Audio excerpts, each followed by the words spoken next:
In a world full of misery, rage, and insomnia, there's a place you can go to just unwind. All you have to do is take a long walk into the mountains, and just past the black house, the secret garden, you'll find a small cabin. Inside that cabin, you'll find the Hole in the Wall Book Club. So now that the dream catcher's hung and the fire started, we invite you to pull up a chair and join the Losers Club as we explore the world of slurping on people's necks and serious men. Hello and welcome back to Hole in the Wall Book Club. I'm Anthony. This is Alex. And we're going to jump into Salem's Lot today. We go through the first two chapters, but also the prologue. Yeah, I did not prologue read. in 2 chapters. Yeah, I don't know if yours had a foreword in it, but mine did. I did not, no. It was just the digital. I didn't see Oh, one. right. You had like the original version. The cover on that one was weird. Yeah, it's like a person's head back scream. Maybe it was... I don't even know if there was... I don't know what the feature... It was weird looking. It was definitely dated. I've got a nice new one. Have you seen this? This is a whole new author photo. He looks like he's trying to seduce you a little bit. Like he's real sad, but trying to seduce you about it. It's a weird one. His one from the I have the like unabridged stand. It does look like he's extending his arm out as far as possible. Yeah. So he's just not holding his head up. Yeah. He's doing that like lean on his own knuckles thing, but it's like you kind of imagine if they pulled the picture out a bit, he'd just be laying out on a bed, just like covered in like rose petals and weird monster babies. But God, nothing happens in this section. Not really. It's so little. But I guess jumping into it, we start off with the prologue, and God, this prologue, I actually hate how they did this because the whole time I don't really like it either. To be it was honest. talking about the tall man and the young boy is the two, like what they kept talking, and like I didn't hate the prologue until we got into the actual chapters because the whole time basically they're going around the country being all sad about things that have happened in Salem's Lot, and then you find out, oh, the tall man whose name they refuse to say. Stephen King keeps on calling him the tall man. Like, the tall man, hey, he's an author, and he ends up selling another book, and that gives him the money to run away to Mexico. And then, like, as soon as you meet the main character of the book, it's like, he's an author who was in Salem's Lot. It's like, okay, it's this dude. Why didn't... if the mystery of who the tall man was going to be, like, a total of 20 pages, why did we bother? I don't know, it just struck me as really weird.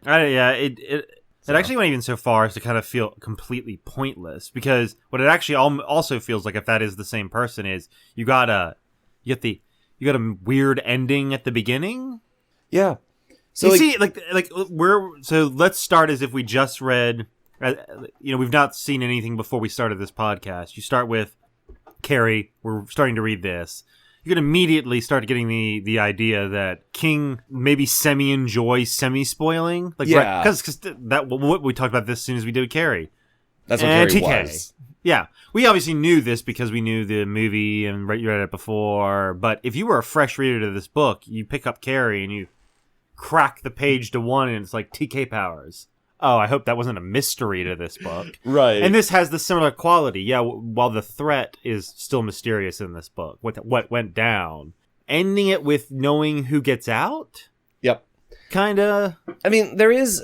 So once they get to Mexico, basically, you find out the tall guy has been picking up newspapers from Maine to, like, keep track of news in Salem's Lot, which struck me as super weird. I don't know. He eventually finds an article that is basically, hey, Salem's Lot is empty. And they go through, like, we found a couple residents who used to live in Salem's Lot, and no one will talk about it. Everyone's just like, oh, yeah, I moved because I had reasons to move that I don't want to talk about. Or some people are just like, I will not talk to you. Like, it's all basically just, hey, something super bad went down in Salem's Lot, and now no one lives there. But if this all went down...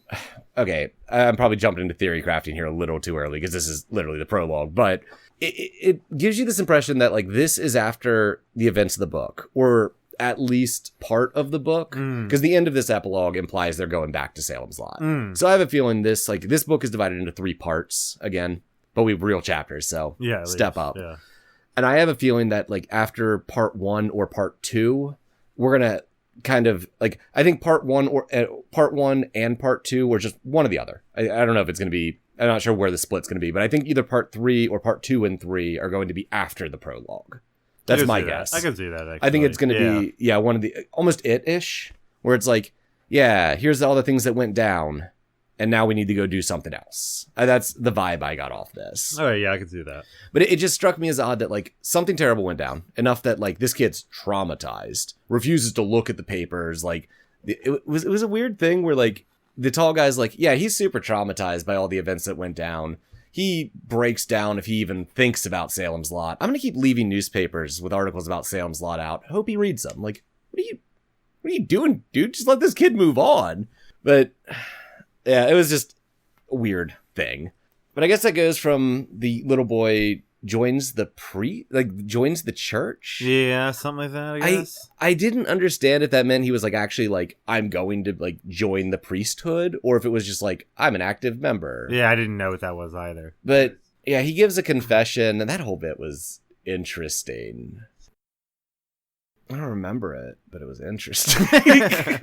What was that? That was where they had like the translator and such. Yeah. And it's basically this old priest was like described as having like 6 teeth left in his head. He's like, so was this kid lying about all the shit he just confessed? Because that was some wonky tonk shit. And the guy's like, nah, I didn't hear what he confessed, but nah, he's not lying. That all happened. Like there's mention of like the priest being like, I've seen crazy shit. As a priest, you know how it is. You see stigmata and like, it was a weirdly flippant, like, hey, I've seen major miracles. It just happens. This is the weirdest shit I've ever seen. Yeah. That strike you as weird there? Yeah. It's like, I'm a casual priest. I've seen stigmata. Just, yeah. Well, this once again kind of touches on what he does in Carrie with actually telling you that the supernatural or weird events are not that bizarre in the Kingverse. Right. That there are enough people who believe in these things actually just matter-of-factly. And so bumping into the believer, if you will, is always going to yield the person who's just like, yeah, no problem, man. You got attacked by a witch? Yeah, witches are everywhere, man. Whatever it is. I got a couple down the street. Yeah. You just try not to piss them off and move on with your day. Yeah. Buy them a 5-cent root beer. Or sorry, in this book, it went up to 10 cents. We get later. Yeah, we're seeing inflation. Yeah. We're seeing the inflation of root beer. Specifically, the King, do you like root beer? He likes root beer. Do you really like specifically dime store root beer? He really likes. Do you like it from the tap root beer? Do you really like the name Susan? Yeah. Because talking about more connections to Carrie, this also seems to have a main character named Susan. I mean, at least in this one, she's called either Susan or Susie instead of Sue or Susan. Like, yeah. Really spiced it up there. I mean, King, you have written 17,000 books. I get that. They're going to have character names that cross over. Not faulting you on that. This is 2 in a row, bro. Yeah. Like, these are 2 books published in a row with a main character named Susan. We just need to find out if the angel who dies early is Tommy. Oh. If that name shows up again. Yeah, we don't have a local heartthrob. Not yet. Not yet. Yeah. Not yet. Though, we do, I think, already have a possible cameo for Stephen King. Oh, yeah. Yeah. There's a soda cherry in this book. Like, that's going to be the default. Yeah. What else happens in the prologue? Is there a counter someone can stand behind? There he is. There he is. Like, this place is filled with general stores and such. Yeah. But I guess before we get to Salem's Lot itself, a little bit more happens in the prologue. The guy's like, we got to go back. Hey, kid, you want to go back with me? And I don't think the kid actually answers other than being like, you know the answer, bro. Is that what he... I don't remember. I couldn't remember if it was that or if it was like weirdly affirmative. It should be right here. So, it was can you come with me? The man asked. Do you love me? Oh yeah. Yes, that. God, yes. The boy began to weep, and the tall man held him. So the kid doesn't actually. That answer. was it. You just reminded me of the moment in the prologue that confused the crap out of me because I find that both to be weird, but particularly weird because I'm assuming this is meant to convey a relationship that you have not witnessed at all. Right. But done in the most absurd way. Like that exact just seeing this, I'm not going to tell you who they are. It's just tall man, young boy. And then they're going to bounce around. They're going to go to he's going to join the church. And then he's going to ask him if he wants to go back, and you're going to get a response, yes, God, yeah. And you're just like I was like, is my interpretation is what he's like trying to do as a bazing at the end of the prologues to tell you just how intense what you're about to read is going to be. But because the only thing you get about their relationship in the prologue is there's a point at which you find out they are not father and son. Yeah, that's the only definition of the relationship is they're not. It's not his kid. So I guess like pure prediction, you're assuming he saves someone after whatever incident. I am assuming he's also going to be the one who pokes the beehive that starts this incident. Yeah. I'm assuming it could have gone under the radar. He's going to stick his nose in it, and I mean, as soon as we get into part 1, like it becomes real clear that he's absolutely obsessed with like the Chekhov's gun, the Chekhov's house of this book. Yeah, because part 1 is the Marston house. Anything more on the prologue there? No. That was pretty, Yeah, chapter 1, entitled Ben, was very short. Yeah. That actually tricked me. Like, I was like, it's done. Yeah. It basically is him getting to Salem's Lot and thinking about stuff. Like, again, not much happens in any of this. Like, you basically are given all the data that goes, yeah, that guy's this guy. Yep. You essentially re-see the same thoughts that you would see pan off the tall man. Like, okay, author, read these books. He's going to spooky old home. He remembers. You're not told yet what his spooky memories are, but you're told that you get the eerie quality as it's described. He's going back there. Is chapter 1? Is he at least there by the end of that? It's so fast. Yeah, so it's him driving to Salem's Lot. The first thing that really happens, like he's starting. Like you find out. I don't remember at what points this happens, but like in this super short chapter, he starts hinting that something terrible happened to, I think it's his wife. Yeah, his wife died. It was in a motorcycle accident of some sort. But like they hint at it several times, and then he sees a motorcycle and he's like, that motorcycle accident. It was a lot of weird setup for like 3 pages of like, my wife died in some terrible tragedy I'm not going to talk about. There's a motorcycle. That reminds me of my wife died in that motorcycle accident. It's like, there's a lot of weird little lead up for a tiny chapter. And I think what's weird about how it was conveyed is, how would you say it?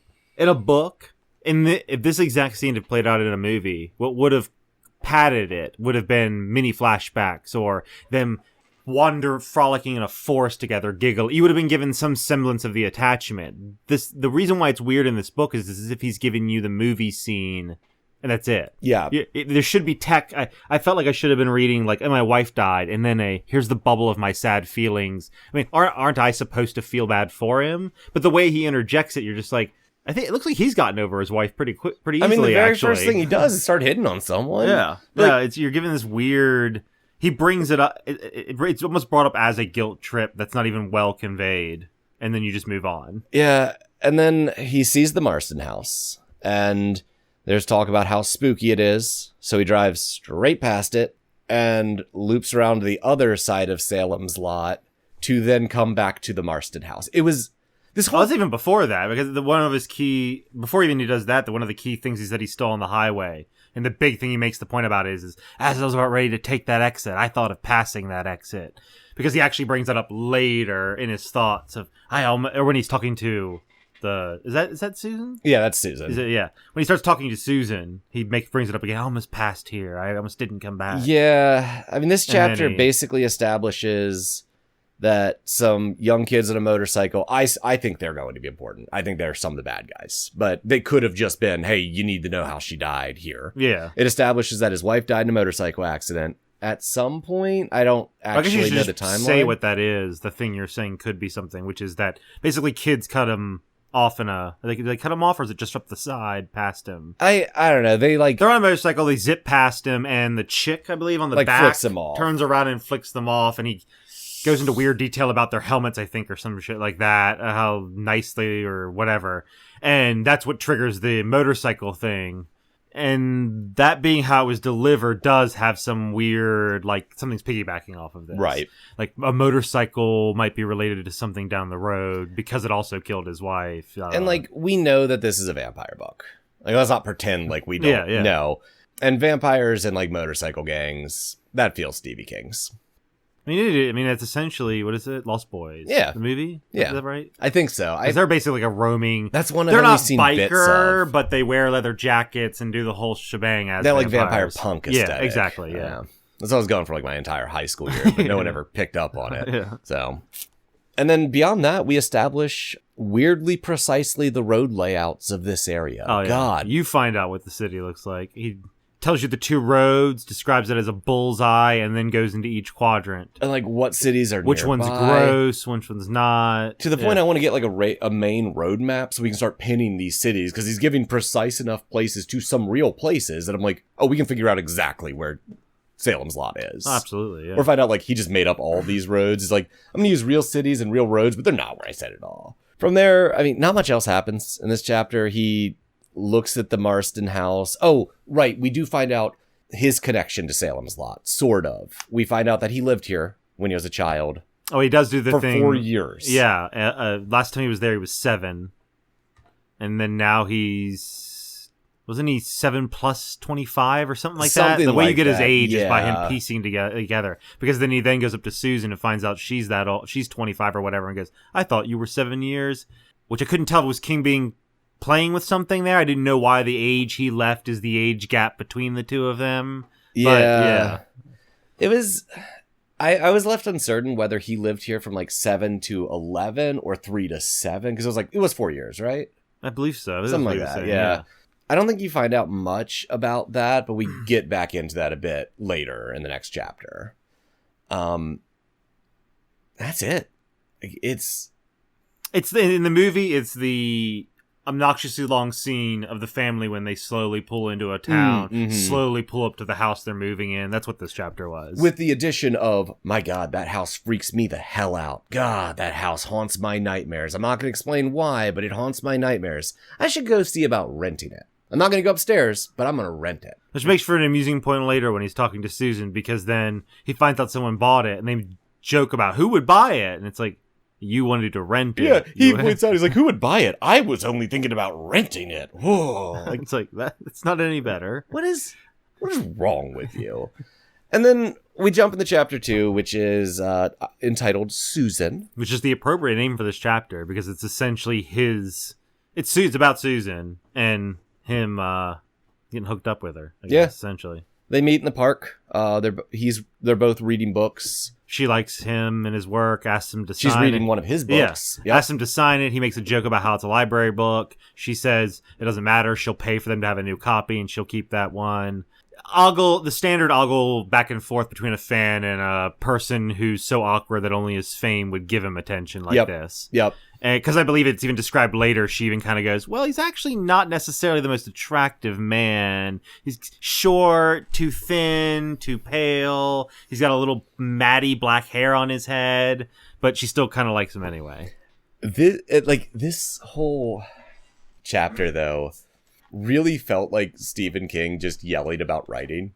Because there's so many specifics in this where he's like, yeah, that book didn't do well because no one wants plot anymore. They just want, like, he's like, through the character of Ben. I don't know if we even said tall guy's name. Ben. Oh, yeah, Ben. I guess I said the chapter names. There's that. Yeah. Like, through the character Ben, he's just like, God, no one appreciates good writing anymore. There's this, which was even more hilarious because once you find out what his books are about, it's like they're just. Susan describes them as like almost being optimistic and cheery. Even though the second one's about a guy who escapes from prison only to be recaptured. Right. But, like, they're all neat and da-da-da-da.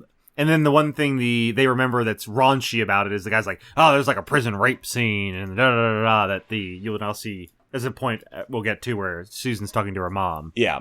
Yeah. But the consensus among slightly more puritanical, if you will, I guess people appears to be that his books are just raunchy as hell. She thinks they're optimistic.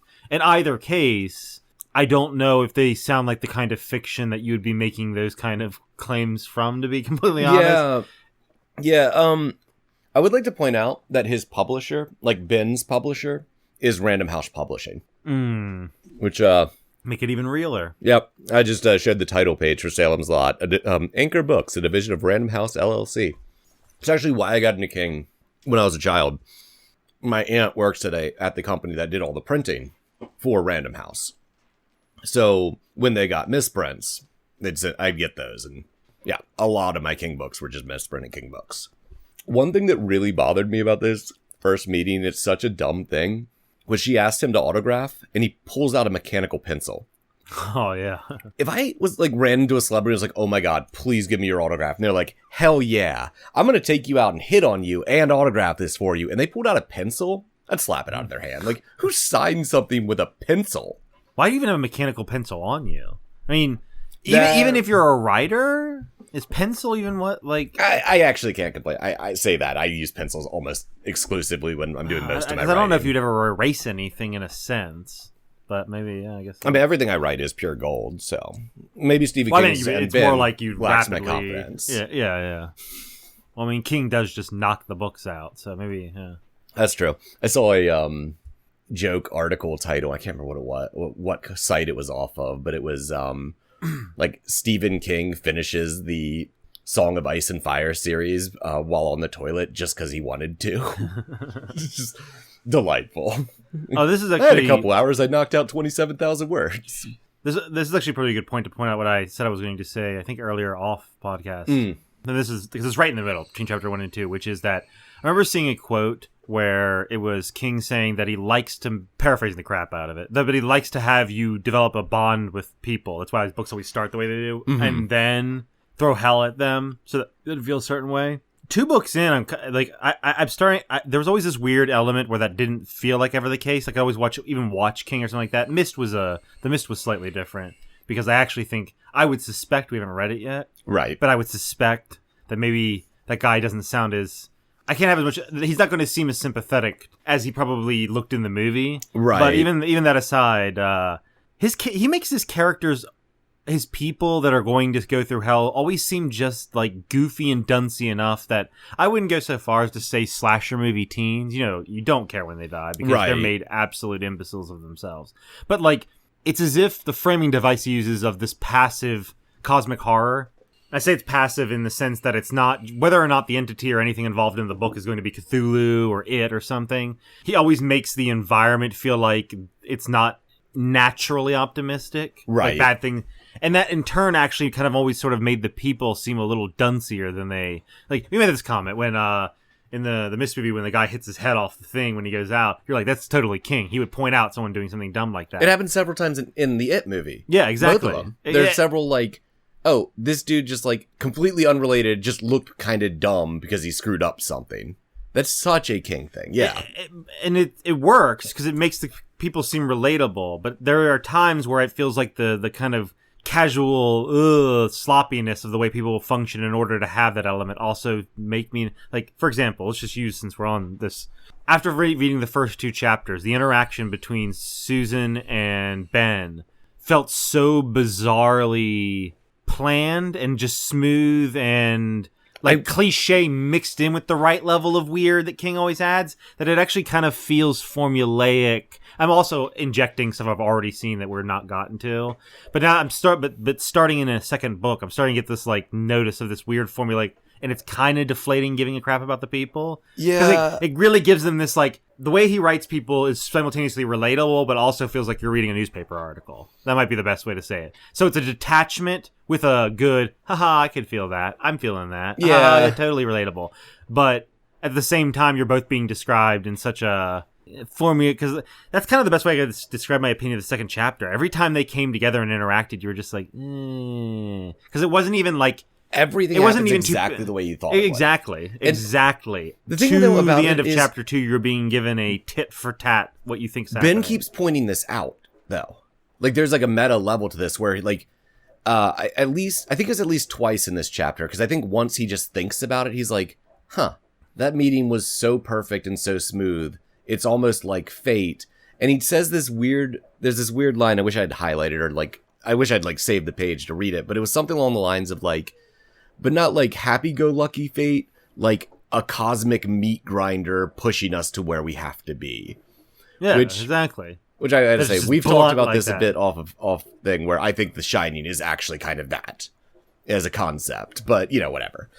Yeah, this whole meeting was weird. I get what you're saying, like, And I'm trying to stick to just having read it too, because Carrie did the same thing. You'll have the appropriate reactions. Oh, that sucks that happened to this person and this person. But what he does to build people up also makes them seem, he also simultaneously makes them seem so detached that you're kind of like, oh, okay, yeah, you're thinking the good thought, I'm supposed to be reading you saying it, but kind of, I don't know if King's maybe just a bit of a darker dude or something, but like the good guys tend to not actually ever be able to be relatably good people. They're always showing good characteristics that make you pick that out as the good guy out of this story. Mm-hmm. But otherwise, it's almost as if they're all just kind of dunces. But I'm saying that with the belief that it's possible that it's even intentional, because like I said, it feels like King's always passively slapping on a layer of cosmic crappiness. Yeah, there's like mankind in his perspective in the Kingverse is in fact kind of dumb and belligerent as a whole, and he puts this through with people. There's a moment in Dreamcatcher, the linchpin of the Stephen King universe, right, yeah, where you should do like a collage of art where it's every piece, something from the book, all weaving towards this Dreamcatcher in the middle. Yes, but I'm so bad with names. But it's the I think it's the first of the like core guys to die. It's there's a bit where they take in a hiker who's obviously sick. This is where like shit starts going crazy, and dude's in bathroom. And basically the butt weasel comes out of him and kills him. And they're all like, hey, you okay? And this butt weasel is in the toilet. The one dude sits down on the lid of it to hold it down. It keeps like slamming up against him. The other guy's running out to get duct tape, which they refer to as friction tape. I guess it's just another name for it, whatever. But throughout this whole book and movie, they've shown that this dude just constantly chewing on toothpicks. Like that's his anxiety reliever thing. So he's on the toilet. I'm talking, this happens in both, but in the movie, like he's on the toilet, he's got the container of toothpicks, and he's about to pull one out to chew on, and the thing like bumps up against him and he freaks and toothpicks go flying everywhere. There's blood everywhere. He spots like the one toothpick on the ground that didn't land in some dude's blood.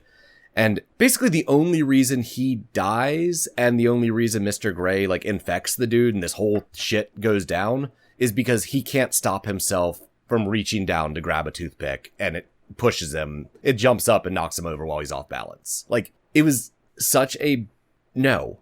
No one is going to do this. Like, there's blood everywhere. This thing is slamming against you, and you're holding it in place. No one is going to be like, no, I'm going to get that toothpick. So yeah, no, like sometimes it goes a bit too far. And dear listeners, if you're worried that we're not talking enough about Salem's Lot, legitimately, we could tell you everything that happens in 3 more minutes. Yeah. Like, so little happens in this. Yeah. So we're going to go off topic. Yeah. I actually could basically just do that. It's, like we said, they meet up. The book thing happens. He eventually goes, hey, do you want to go get a drink? Yeah, let's get some ice cream. Was it an ice cream soda? Yeah. Oh, God. I really want, like, after reading it, something about Stephen King just makes, we need to go to Patterson's to get, like, an ice cream float. We need to do that. I almost picked some up when we were going to record yesterday. I almost picked up JoJo Sundays. Oh, I can see that. But I thought I'd just like immediately go into a diabetic coma. So probably. Yeah, and then we meet the cops after this. We get this. Yeah, that's true. You do a little like side step to them. Yeah, dicking off on the curb. I have it written down there. Nolly and Parkins. Was that the? Yeah, Nolly and Parkins. Yeah. I think Nolly's a villain, or he's going to be corrupted into being a villain. He is so... Nolly being the actual guy who won't retire, who's no, Nolly's the new one. Oh, so okay. Parkins... the guy, the go-getter. Yeah, Parkins is Old Town Sheriff. I think we meet him sitting on the steps of the municipal building, cutting his... scraping out his nails with a pocket knife. Yeah. And Nolly is a part-time deputy who is super, super eager and... secretly is like, when's Parkins gonna die / retire so I can be sheriff? Like, I want to be sheriff. You can't stop all these terrible crimes in this podunk town where nothing ever happens part-time. And I think he's gonna be bad guy. Putting this right here because I don't remember exactly where it shows up because I don't think I even have it on here. Since we just talked about like there being a sheriff and stuff, they do briefly mention the city structure. Pure democratic. Every time they've come together to talk about it, they've never been able to agree to make a town council. And so it's quite literally, this town has a sheriff, who I believe he even said he didn't have a star. he actually had to order his. Yeah, he actually had to do like a magazine order to get his. And then Nolly ordered his own star because he's like, you can't be cop without a star, and that's why I think he's gonna be the bad guy, or like the human bad guy. And then they have like the Department for Poor People was actually one of the departments, which is a weird name. And then I think the fire department, volunteer fire department, which they described as nothing more than pensioners just sitting there doing nothing. And like one other public servicey thing, because there's a couple aldermen, I think is the term. Yeah. And that's a term that I've now seen in 2 of his books in government that I've never heard outside his books, because the officials in Under the Dome are aldermen. He really likes his like older New England towns system, regardless of what time it actually is. Yeah. But yeah, basically like pure democracy. Even if people don't feel like being involved in it, there's just so little offices. When he's describing the town, when he does that whole crazy layout, he states that there's just like no public paying of anything. There is no public resources. Right. I think they said the volunteer fire department got $300 a year, I think was its budget. So yeah, they didn't really do anything. They do make a point that when the fires came along, they didn't seem to do much of anything either. Right. We talked about the fires in here. I don't remember where it was. I think it was Ben. It comes up a couple of times, but yeah. But you find out it was like back in the 50s. And this book is set right around the same time as Carrie. I think it was a little bit after Carrie. I didn't check our dates, but because I didn't write it up there. But I want to make a timeline. I need to do that after this. But I'm pretty sure this is a couple years after Carrie is what it boiled down to. But in the 50s, there was a massive fire. Wasn't it one of those cheesy animal cause spread fire things? Because didn't they say that the name of the animal was Jerusalem or some shit? No, that was where the town got its name from. It's just next. I think it's separate. Okay, I think this was just like, I think they gave the reason, but it was like some just stupid careless thing. Yeah. And it burned down a huge amount of the town. We find out this is when he was living in the town when this happened. It burned down his aunt's, where they were renting. I think this is also where we find out he was living with his aunt and why he was here. Yeah. But about the fire, I think the most important part about the fire was that it almost burnt down the Marston house, but the wind changed at the last moment and didn't. So like, a little more lamp shading on that house. No, this is essentially the interjections of TK in the Carrie book, but instead of being separate, you're just getting spooky house, this house, spooky house, spooky as hell. Yeah. Oh, I guess I'm talking about when you mentioned him talking about his past. In talking to Susan, he mentions his past, and he does further elaborate on the lives with his aunt. What was the issue with his mom? His dad died. Yeah, his dad dies, and his mom had a nervous breakdown. Yeah, that was it. Yeah, stays with his aunt. I think he bounces between them at some point. Like at first he stays there for a while, and it's not like he bounced. Then he talks about crying when he had to leave his aunt because I guess he enjoyed that more. Yeah, like this is because before here, like he's talked about, I lived in Salem's Lot for 4 years, and I have to come back, and he's writing a book. Yeah, he's coming back to like obviously he needs inspiration. Right. Yeah, go to the spooky home, of course you came from. Right. And like that was like what I kept thinking. I was like, did he live in the Marston house? But no. We find out what his connection to the Marston house is in a bit. Still not sure why he wanted to rent it, but whatever. But like that's basically what the conversation, by the way, between them at the ice cream soda place is. They go back and forth and reminisce that they're both from the town. Hee ha ha. Oh, and then he points out to her she's in school for art and. So she's in school for some liberal arts. She even makes the joke that it's the useless degree. And then he's like, well, if you've done art for stuff... It was art in English? Yeah. And she's like, you don't go to New York first and then screw yourself over. Go there for a week, shop yourself around, portfolio to everyone, set up appointments 6 months in advance so there's no way it's clogged up. And then get a job, then move there. Yeah, and that was literally actually most of their conversation. Because she wants to get out of town. Yeah. He's talking about... They have talks about like, oh yeah, most people didn't like my books. I'm glad you like my books. It makes me super horny how much you liked my book. Pretty much. I want to put it in you because you liked my book. And it is a weird... Which is made even worse because after that we then have when she goes back home, Susan does, which keeps calling her, I guess maybe it is her mom, but the book keeps calling her Miss. It is her mom. They the book keeps making framing it this way that you don't get the mom's first name, so you're even being given the formal nature of the relationship.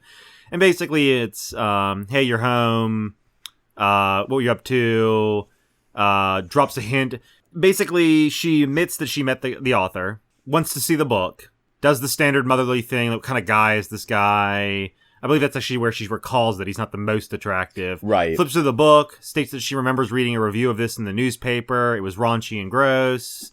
Men on men stuff in a prison. She repeatedly, like clockwork, flares up throughout this argument. Susan, not the mother, by going, you mentioned, what's his name? The boyfriend, boyfriend. Yeah, I gotta double check that. Yeah. Basically, she has a boyfriend. She, like, within the context of the book, she seems to be hiding it from you, even the reader. I'm not even sure who he is. She later states, I dated him in the past tense. Yeah. But the mom seems to suggest they've been together for like a year and a half now.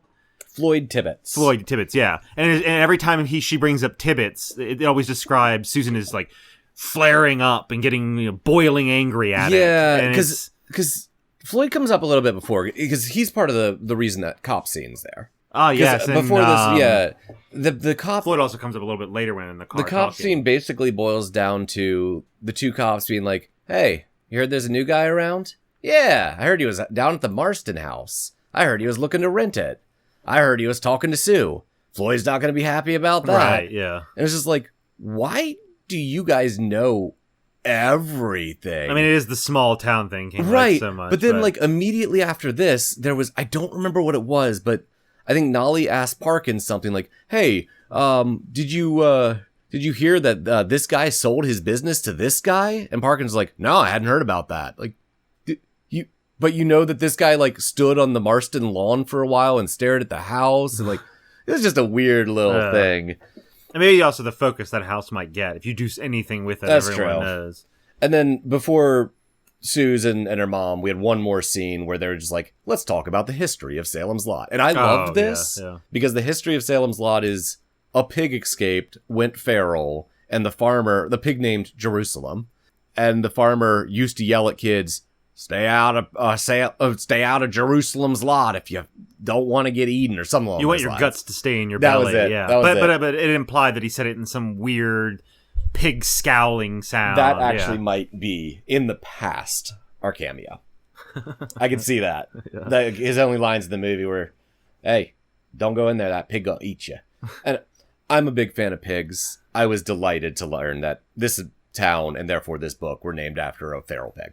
100% down with that. Yeah, you're right. The history thing. And I think that is where we got a bit more of the structure of the town. It was this weird, like... It doesn't really... This chapters in this book have sub-chapters. Yeah. We have parts. There are sub-numbers through. Yeah, we have 3 parts, and then chapters within those parts, and each chapter is divided into numbered sections. It's wild. Just needed to take a moment to talk about that, to throw that out there, that this is ridiculous. I'm assuming this slowly vanishes through his stuff, I'm guessing. Yeah. And then from there, it's Susan and her mom. I think the only things that really happened there that you didn't touch on is... Yeah, they just back and forth. She calls, like, her mom, after Susan does her thing, like, leaves, she calls one of her friends who she knows is a gossip. Oh, yeah, the and, mom, like, yeah, casually brings up this author, and then finds out that the author's staying at a boarding house where the woman who owns the boarding house is like, no women allowed in the rooms unless you're married to him or family. 100%. And the mom's like, oh, that's cool. He's not going to bang my daughter there. It's fine. Yeah, the frame here is that she's just 18, I believe. I don't even remember. She's over 18. At the very least. They're gonna she's an adult. about that. But her mom's still... It's the classic, I want to get out of this straitjacket. My mom's too strict. That kind of... So you're getting... He's just hooking up with some random chick because he thinks she's cute. And she just seems to be starstruck / anything that's foreign is appealing because I'm sick of this town. Mm-hmm. And then systematically... So after that, you get the... they go on their dates. He picks her up. Yeah. So he had asked her at the end. At the end of the root beer thing, he asked, do you want to go see a movie or something? And it's in Portland. They have to go all the way back to Portland because the theater that they, of course, reminiscing. Remember the theater that's no longer there. Right. Salem's there was a Lot. lot of reminiscing. That's basically what you're getting. You're getting a lot of like just their entire conversation is just, hey, you want to know about Salem's Lot? You want to know about Salem's Lot? Do you remember those 5-cent root beers? And then her being like, oh, they were 10 cents when I was drinking them. So we're seeing inflation. That's the real horror of this story. Yeah. And they're on their way back. And I believe she like makes the comment that they both seem to enjoy it, but we're both that awkward, passive, say nothing because no one wanted the barrier thing. And then I don't remember what leads up to it, but eventually we get to the point where he says he's writing a new book. Right. And she's like, oh, wow, of what? And then it sort of leads to the house discussion, which then leads to her asking, I believe they basically both state, have you ever been in it? She goes, I've only peeked through a window. He's like, I've been in it once. Right. Then he's like, hand me a cigarette. I need a cigarette to tell you the tale of the one time I went to the house. The tale of me in the Marston house. And so there was a gang of kids who were the red something pirates. It was another one of King's, of course, a group of boys got together and made a club. Right. And this is why I think that he was there from the ages of 7 to 11. Maybe it makes sense. Because that makes so much more sense than him being between the ages of 3 and 7 yeah. during this event. These and events. he, of course, wanting to join this band of cool kids, is begging for an initiation. So they're like, Marsden House. Go in there, grab something from inside to prove you were in there, come back out with it. Oh, yeah, we learned what happened in the Marston House, too. Oh, yes. It was a couple that owned a shipping company that made most of its money overnight, a.k.a. they peddled alcohol when alcohol was during the Prohibition from Canada into the U.S. At a certain point, it stops, and they turn into hermits. Yep. And in the Marsden house, and no one ever hears from them except for a Wednesday when they go grocery shopping. And then eventually one day, the mail piles up so much, the mailman goes to the door, finds the front door locked, goes around to the back door, finds it open. And he's smelling a smell. Yeah, it smells like meat. They make a big deal of the amount of flies in there, and the wife is on the ground with a blast through her head. Yep. And there's blood everywhere. Head shotgun right off. He runs out, goes to get that time current constable. They make a point that he was lucky he didn't force his way through the front door because the front door had a shotgun resting on a chair with a string trigger, which if the door had opened would have blasted him. Yeah, they make reference to a couple other traps. Yeah, the whole thing's would be within trapped. the house. There's like stuff hanging from the ceiling meant to fall on you if you kick a string. You're given the impression that they were protecting themselves or someone was trying to stop someone. And also that it's a hoarder's home. Yeah, there's shit everywhere. They didn't do anything with anything. And one of the traps was like 40 pounds of newspapers rigged to fall on someone. And so that's what happened there. So that's why it's spooky. People will sneak in. So when he goes to sneak in, he sneaks in through a window, realizes that nothing's been touched in the house except for all the newspapers and stuff have been removed, but everything else has been left alone. Oh, and sorry, Mr. Marston was found hung upstairs. Oh, right. He hung yeah. himself. Yeah, that's key. He was upstairs. Yeah. He was hung, bulging face, thing. So he goes inside. We're back to Ben at this point. Yeah, right? Okay, Ben cool. goes inside. Make sure I'm on the track. Grabs the snow globe, finds a snow globe on the thing, elaborately described, but it's a snow globe. Yeah. Picks it up, pockets it, but wants to really impress them.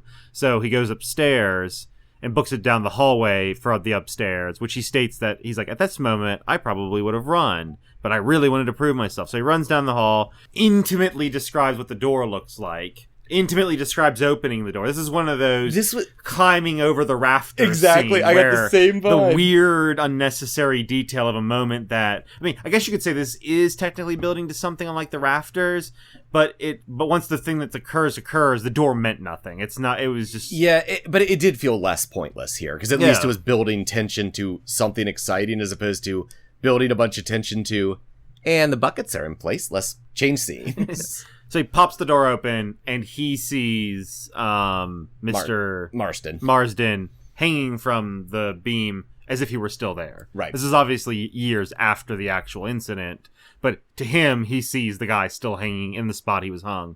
Immediately turns around, books it out of that building, gets outside, books it a half a mile, they say, from the house before he bumps into the kids who he was doing it for.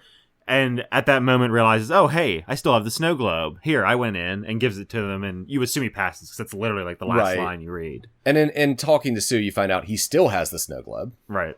And she's like, but you didn't really see that, right? And he's like, I think I did. Yeah, this went on a weird tangent. Yeah. He's like, yeah, I think I saw it. And maybe I didn't. But there's a point there where he's like, God, I really wish I could 100% be like, no, I was childhood imagination, it was all bullshit. But I can't say that because I think it was real. Also, I have a dream of it over and over and over again. Yeah. But he specifically makes the point that he actually tries to substantiate it. He goes so far as to state that he might even believe in the idea that I forgot about this. There's sort of psychic memory to houses, and so that he didn't see a ghost, and that it's not traumatized children can be a conduit for which to manifest the power of the house. I'm like, wait, did you figure out The Shining? Yeah, bro? essentially, we're getting The Shining and Salem's Lot in a moment where the psychic element may be completely pointless, except for this exact moment. I mean, I feel like this conversation, Stevie King's, when he finished up Salem's Lot, was like, man, I was really into that. Let's write a new book. Shining's next, isn't it? Yeah, exactly. Yeah. And it's about a haunted house, but now it's about that power the kid has. Yep. No, he could totally. I mean, this could have been a binge thing. Yep. I mean, yeah, probably. Yeah. But yeah, so he tells that story, the whole questioning it thing. She then reacts by going, I don't. I mean, that was kind of strange. Like, basically, she now realizes that this is where his books are so optimistic. I didn't realize he had such a dark tinge to him. And then I believe that leads to... I think during this scene at some point, this is when he says the whole, our meeting felt like fate out loud. I could be wrong on that. Because it was a brief thing, but like I know he brings that up a couple of times. It might have been. Because that's when they go, oh, then should we kiss? And they do that whole cheesy... So from here... He takes her back to the place he can't invite her in. He says he can't invite her in, but he brings liquor out onto the porch. They drink... Facing the Marston house. Yeah. He points out, I chose this place because it has a view of the Marston house. It is the best view of, It's like, dude, you fucking obsessed. And this is when you find out, like, he tried to rent it, but someone else had bought it. And we get that whole conversation we talked about. Right. And then a light comes on in the Marston house in the upstairs. And Susan points that out first. And Ben's like, damn, weird.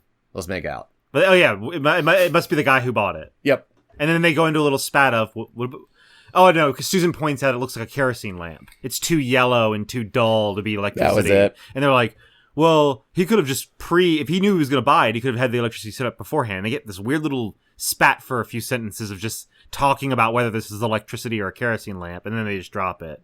Weirdly just drop it. Well, I mean, the house having a light on it. At this point, the liquor's starting to get to them, and their faces are right there. And this is where the fetish, I saw you looked younger, and then you look, and then blah, blah, blah, and then I believe she even goes, I like you very much, is how this leads into it. Yeah. And he's like, I like you too.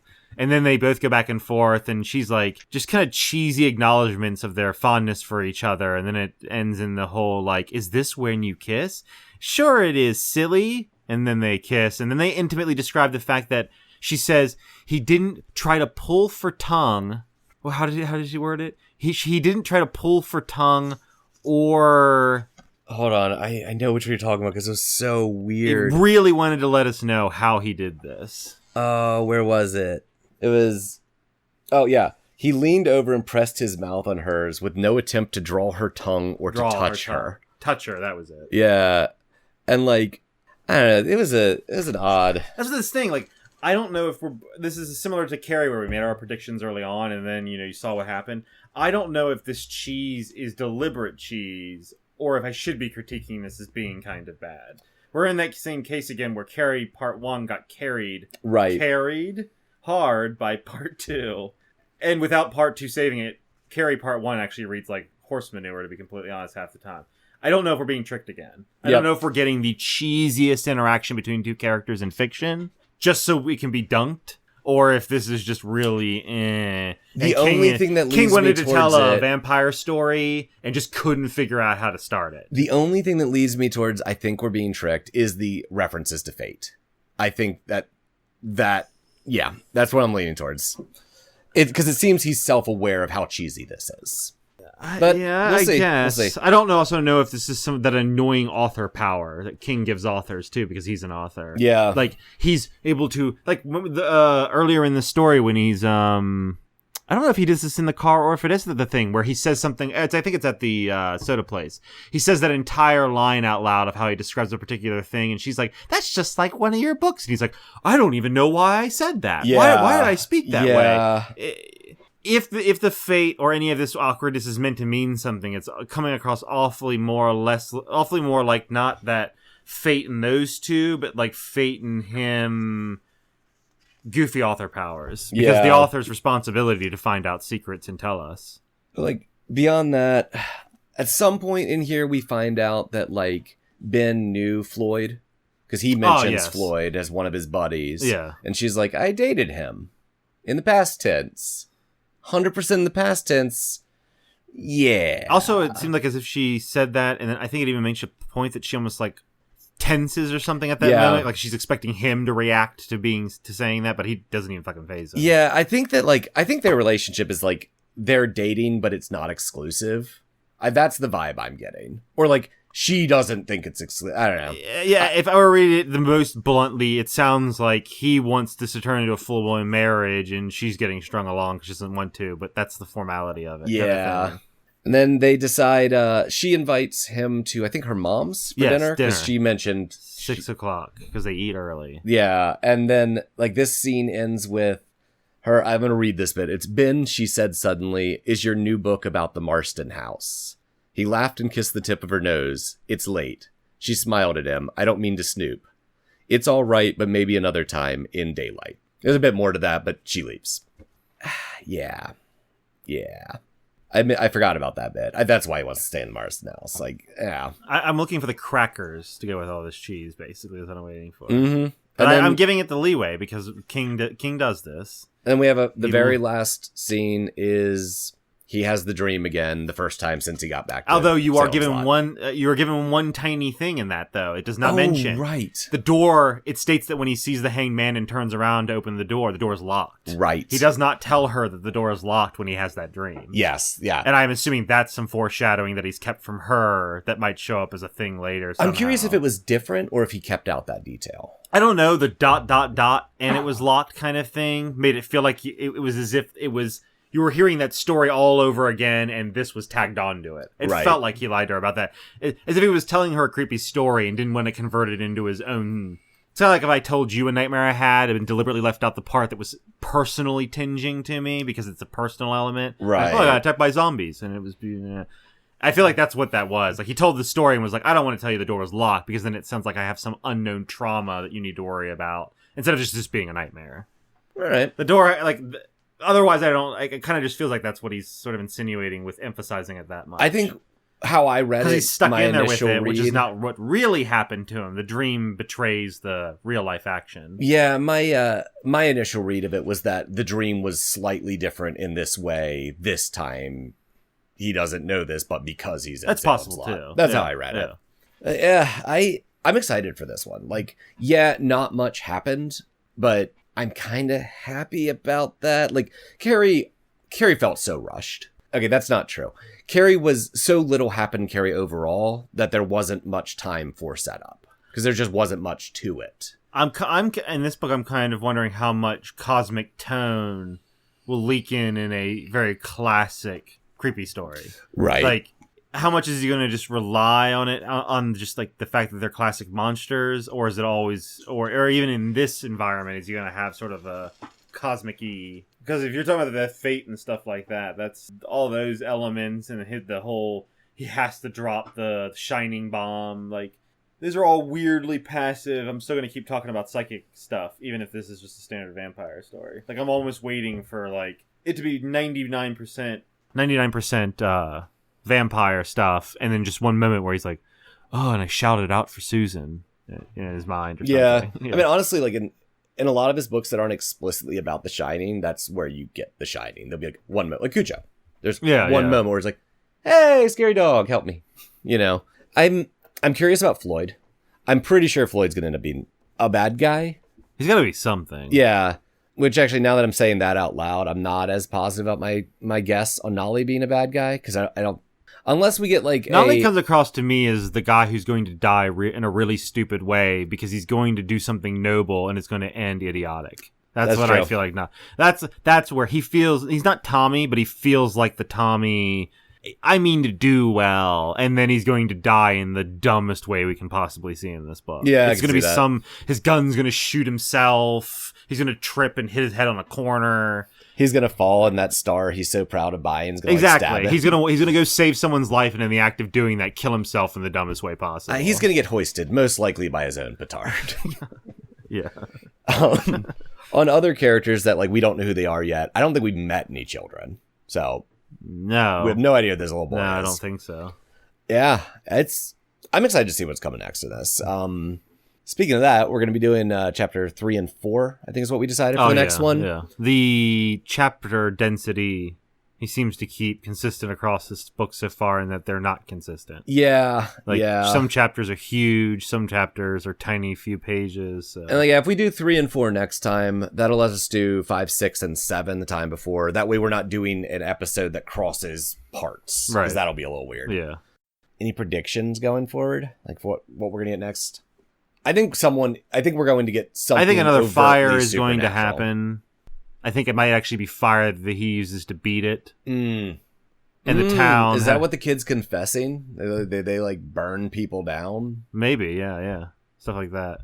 I think that's my guess. I think the only point of making a deal about the fire, and symbolically, and obviously this is obviously spoiling, like you said, we know it's vampires. Fire's really good against vampires. Yeah. And so I kind of get the feeling that might be a tool again, and it gets out of hand. Sort of like an apocalyptic act needs to occur to get rid of how infested this place is. I'm wondering... Because it's kind of leading me to suspect you're kind of like being suspicious of a lot of people.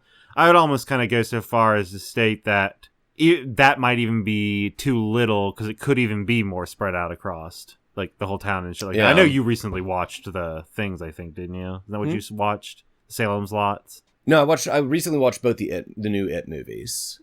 I think you might have like texted that to me wrong then when you told me that. You told me those two in person, but you texted me something about having watched 2 parts of something, and I think you said Salem's Lot by accident. We were also discussing the book. Yeah, no, okay. I absolutely have not Okay. Because that threw me off. I'm pretty sure I've never seen this movie. Yeah, I didn't even think there was a part 2 when you sent that to me, and I was like, was there a It was Sign of the Critter, and I just like watched both of the new It movies while pet battling over and over. Like that was my weekend.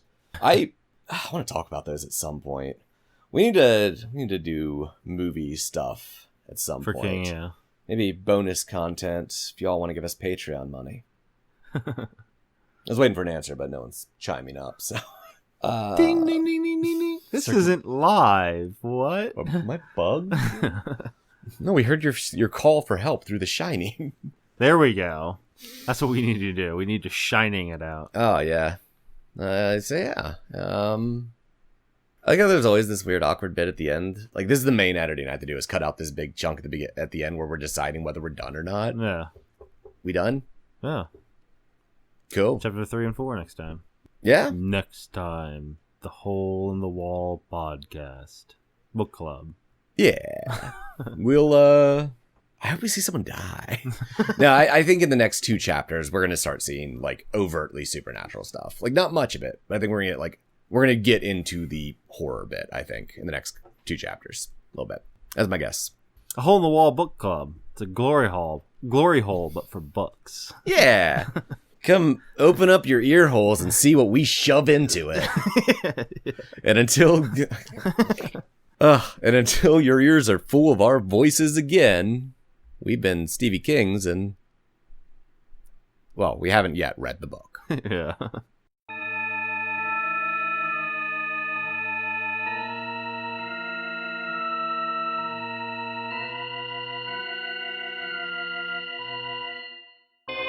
Hole in the Wall Book Club is a part of the Icynewyear Productions Network, and produced and edited by Anthony Sheets. The music in this episode is Supernatural Radio by Kevin MacLeod. There'll be a link to his license and website in the show notes. If you want to get a hold of us, tweet us at Icynewyear, or send an email to icynewyear@gmail.com. If you enjoyed this episode, please take a moment to tell a friend, or leave us a review on your podcatcher of choice. Word of mouth and 5-star reviews really help us get out in front of more people, and let us expand and do more things. More information on the show can be found on icynewyear.com. Thanks again for listening, and we'll see you next time.